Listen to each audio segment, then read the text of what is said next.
Hello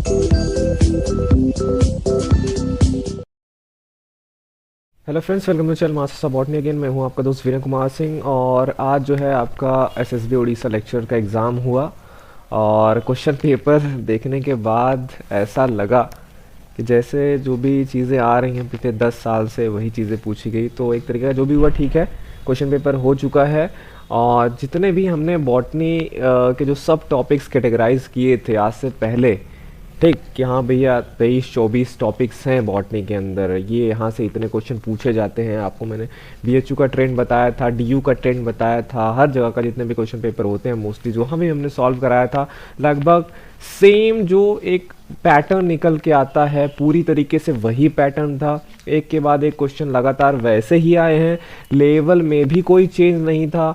तो अगर आपने जो बेसिक बुक्स हैं वो पढ़ी हैं, क्वेश्चन पेपर्स लगाए थे और जो भी हमारे चैनल्स हैं मतलब जो भी हैं टेलीग्राम इधर उधर जो भी फॉलो करे थे, तो बेसिकली आपने तैयारी भी की होगी बेसिक वाली। तो सारी चीज़ें बेसिक थी, मतलब आप कह सकते हैं पूरी तरीके से प्रेडिक्टेबल थी। प्रेडिक्टेबल बेसिस पे पूरी आपकी जो तैयारी मतलब इससे पहले जो क्वेश्चन आते थे वही सेम आ गया। तो जिन्होंने तैयारी की थी उनके लिए बहुत अच्छा है और फिर से वही ट्रेंड रहा है। अगर आप देखोगे तो जो आपका फिजियोलॉजी और प्लांट टैक्सोनॉमी है, बड़ा सेगमेंट मैं हमेशा से बताता आ रहा हूँ, वहाँ से सबसे ज़्यादा क्वेश्चन पूछे गए थे। प्लांट फिजियोलॉजी से आप देखो तो 13 क्वेश्चन पूछे गए थे और प्लांट टैक्सोनॉमी का यहाँ पे 8 क्वेश्चन का रूल है। वहीं जो ये टॉपिक्स हैं आप देख लो, fungi and plant pathology, microbiology, pteridophytes, ecology and biotechnology, यहाँ से 6-6 क्वेश्चन थे। यहाँ तक भी आप सेम रख सकते हो, 6-7 में ज़्यादा डिफरेंस नहीं है। Algae, bryophyte, anatomy, embryology, gymnosperm तक, जेनेटिक्स तक मतलब एक क्वेश्चन का अंतर है। मतलब हर जगह हर टॉपिक से क्वेश्चन पूछे गए थे, इजी क्वेश्चन पूछे गए थे। इकोनॉमिक बॉटनी से जैसे हमेशा कम क्वेश्चन आता रहा है, वहाँ भी था। वैल्यू बॉटनी से भी हमेशा कम क्वेश्चन पूछा ही जाता था। मॉलिक्यूलर बायोलॉजी, सेल बायोलॉजी का भी उतना रोल नहीं होता था एग्जामिनेशन में। तो जो डोमिनेंट चीज़ें थी हमेशा से मैंने आपको बताया, फिजियोलॉजी एंड प्लांट टैक्सोनॉमी, उन्होंने इस एग्ज़ाम में डोमिनेट करा है। तो ओवरऑल ये 100 क्वेश्चंस का आपका वो है कि कहाँ कहाँ से क्वेश्चन पूछे गए थे। तो एकदम कहना ही क्या है, जो क्वेश्चन आए थे बेसिक क्वेश्चन थे और काफ़ी ऐसा रटे रटाए थे। तो बहुत अच्छी बात है, जो भी मैं आपसे फिर भी कह रहा हूँ कि जो हुआ ठीक हुआ। बेस जो रहता है एग्ज़ाम का उनको क्या था, क्योंकि बहुत सारे लोगों को यही नहीं पता होता है, बेसिस जो एक कॉमन चीज़ें होती है वही नहीं पता होती हैं। तो एटलीस्ट जिन्होंने प्रिपरेशन करा होगा, सारी चीज़ें ध्यान में रख के, जिन्होंने कम से कम 6 साल 1 महीना अच्छे से दिया होगा, उनका ये क्वेश्चन पेपर बहुत ही बढ़िया गया होगा। ख़ास तौर पर जो हमारे ग्रुप से इधर उधर से जुड़े थे, हमारे चैनल से जुड़े थे, जो हमने नोट्स प्रोवाइड कराया था टैक्सोनॉमी वगैरह का, सारी चीज़ें वहाँ से आई थी। ठीक है, अब मैं बात कर लेता हूँ कि इस एग्जामिनेशन में टैक्सोनॉमी से कौन कौन से क्वेश्चन आए थे वो भी मैं आपको बता देता हूँ। तो क्योंकि आपको पता है कि मेन जो मेरा चैनल है बेसिकली लोअर बॉटनी से ज़्यादा मैं डील करना पसंद करता हूँ। मुझे अच्छा लगता है प्लांट्स के बारे में पढ़ना, जो भी हैं उनको पहचानना, स्ट्रक्चर, मॉर्फोलॉजी, एक्सेट्रा, आइडेंटिफिकेशन। तो मैं मेनली प्लांट टैक्सोनॉमी में आता हूँ। अगर आप देखोगे पहला क्वेश्चन जो था मॉर्फोलॉजी से पूछा गया था, मैंग्रोव से पूछा गया था आपसे कि रूट्स किस टाइप का होता है। तो इसका भी मैंने एक लेक्चर लिया था जहाँ पे मैंने बताया था कि स्पेशलाइज्ड रूट्स होते हैं, रूट्स के मॉडिफिकेशन कई सारे होते हैं, उसमें से स्पेशलाइज्ड टाइप के रूट्स कौन कौन से होते हैं। मैंने आपको बताया था कॉन्ट्रैक्टाइल रूट्स होते हैं किसी पौधे में, सकिंग रूट्स होते हैं जैसे कस्कुटा वृक्षों में, माइक्रोराइजल रूट्स होते हैं, आपने कोनिफर्स में पढ़ा होगा।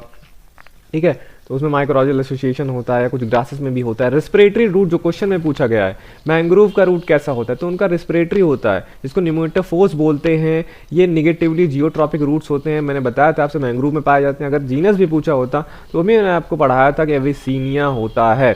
दूसरा, अगर हम क्वेश्चन की बात कर लें कि डिसोकेट लीफ जो अरेंजमेंट है वो किस टाइप की फिलोटैक्सी में है, तो ये भी मॉर्फोलॉजी से आया हुआ क्वेश्चन था। मैंने आपको बताया था अल्टरनेट, अपोजिट एंड वर्ट या वर्टिसलेट आप कह लो, 3 मेन टाइप के फिलोटैक्सी होते हैं।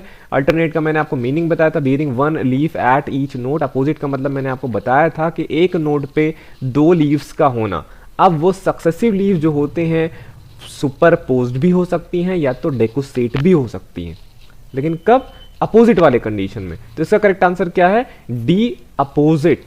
ठीक है। फिर आ गया था आसान सा फेबेसी का, पूछा गया था इसमें किस टाइप का प्रेजेंटेशन पाया जाता है। आपने कई सारे टाइप के प्रेजेंटेशन पढ़े होंगे, और कुछ प्रेजेंटेशन पूरी फैमिली का एक यूनिक कैरेक्टर ही है, उसको पूरे फैमिली को वो बांधता है। जब मैंने आपको टैक्सोनॉमी के नोट्स दिए थे, आप चेक करना होगा, उसमें जो salient features of family Fabaceae में मैंने लिखवाया था कि एज अ होल पूरे फैमिली का कैरेक्टर क्या है, leaves usually compound with pulvinate base, odd simple interior, carpel 1, ovary superior with marginal placentation and fruit commonly a pod और लोमेंटम। ये हो गया क्लियर कट। पोएसी में देख लेते हैं, पोएसी का फ्रूट पूछा गया था। मैं ये भी आपको बताता हूँ, पोएसी का फ्रूट भी यूनिक है सारे प्लांट फैमिलीज में, जिसको क्या बोला जाता है, कैरियोप्सिस। तो वहां पे आप पढ़ते जब गायनोशियम का फीचर आता, फिर लास्ट में फ्रूट का फीचर आता, तो गायनोशियम बाय या ट्राई कार्पेटरी होता है, सिनकार्पस जिसमें ओवरी सोया होती है, सुपीरियर होती है, एक ही लोक्यूल होता है, प्लेसेंटेशन जिसमें बेसल होता है, ओव्यूल एक ही होता है, आगे चल के एक सीड बनाता है, स्टिग्मा 2-3 हो सकते हैं जो कि फीदरी होते हैं, इनका भी एक यूनिक नेचर है। और इनका फ्रूट जो होता है कैरियोप्सिस होता है, जिसको ग्रेन बोलते हैं, जिसमें सीड अपने सीड कोट से क्या हो जाता है, फ्यूज हो जाता है। ये सब सारी चीजें हैं। नेक्स्ट हम चलते हैं, देखते हैं और क्या पूछा गया था। पांचवा बहुत ही पॉपुलर क्वेश्चन है, ये सिनजेनेसिस एंथर कहाँ पे होता है। मैंने आपको बताया था 2 टर्म्स है, syngenesis and synandrous. Synandrous condition Cucurbitaceae family का मेन फीचर है, सिनजेनेसिस जो है ये एस्ट्रेसी फैमिली का मेन फीचर है। तो मैंने ये भी टैक्सोनॉमी के नोट्स में डाला हुआ था, सेलियंट फीचर ऑफ एस्ट्रेसी, पूरा इंपॉर्टेंट कैरेक्टर मैंने आपको बताया था। और यहाँ पे मैंने आपको ये भी बताया था कि anther united and filaments free, this condition is called as syngenesis condition. Question number 46 आपका आया था, पूछा गया था कि बेंथम एंड हुकर के क्लासिफिकेशन सिस्टम में जो, क्योंकि इनका क्लासिफिकेशन सिस्टम सीड प्लांट्स के लिए था, तो उनमें सीड प्लांट्स का ऑर्डर कैसा था, मतलब उनके क्लासिफिकेशन सिस्टम में उन्होंने किसको पहले दिया था, जिम्नोस्पर्म, फिर उसके बाद डाइकॉट, फिर मोनोकॉट, या डाइकॉट पहले फिर मोनोकॉट फिर जिम्नोस्पर्म। पर इसका मैंने बेंथम एंड हुकर क्लासिफिकेशन का भी लेक्चर डाला है, वहाँ पे मैंने बताया है कि इनका ऐसे ऑर्डर है, डाइकोटिलिडन्स है, फिर उनके 3 सब क्लासेस हैं, Polypetalae, Gamopetalae and Monochlamydeae, then comes gymnosperm and then monocotyledon. तो उन्होंने डाइकोटिलिडन और मोनोकॉटिलिडन के बीच में जिम्नोस्पर्म डाला था, तो डी इसका करेक्ट आंसर है। तो क्वेश्चन नंबर 47 फिर से जो सबसे पॉपुलर टॉपिक आप कह लीजिए, टाइपिफिकेशन, जो हमेशा से हर एग्जाम में पूछा जा रहा है कि जो भी पर्टिकुलर स्पेसिमेन या इलस्ट्रेशन होता है, जो कि ऑथर ने ही, जो ओरिजिनल ऑथर है उन्होंने डिजिग्नेट किया है किसी एक स्पीशीज को रिप्रेजेंट करने के लिए, उसको क्या बोलते हैं। तो नियोटाइप इसमें आता नहीं बच्चा, होलोटाइप, सिनटाइप एंड पैराटाइप। जब पर्टिकुलर स्पेसिमेन को एक ऑथर वो करता है, डिजिग्नेट करता है as a type for a species to represent type, इसको बोलते हैं होलोटाइप। मैंने इसका भी आपको बताया था, होलोटाइप, आइसोटाइप, सिनटाइप, पैराटाइप, लेक्टोटाइप और नियोटाइप के डेफिनेशंस मैंने आपको प्रोवाइड कराए थे। लास्ट क्वेश्चन आपका क्वेश्चन नंबर 66 पेपर में था कि गायनोबेसिक स्टाइल किसका मेन फीचर होता है। मैंने एक लेक्चर में, मुझे याद है, मैंने ये भी बताया था, अगर आपने गायनोबेसिक स्टाइल के बारे में नहीं पढ़ा है, दैट मीन्स आपने लैमिएसी ही नहीं पढ़ा है। तो सेलियंट फीचर ऑफ लैमिएसी में आपको गायनोबेसिक स्टाइल भी मिलता है। तो ये था ओवरऑल प्लांट टैक्सोनॉमी से, मैंने बताया पूरे पेपर में बेसिक क्वेश्चन पूछे गए हैं। तो चीयर्स उन सब के लिए जिन्होंने इस पेपर को अच्छे से करा है। अगर आप ये पेपर आपको थोड़ा सा प्रॉब्लमेटिक या इसने आपको ट्रबल किया है, इसका मतलब आप बेसिक भी नहीं पढ़ रहे हो। तो मैं मिलता हूँ आपसे किसी और वीडियो में, देखते रहिए आप अपने channel masters of botany, and thank you for watching this video.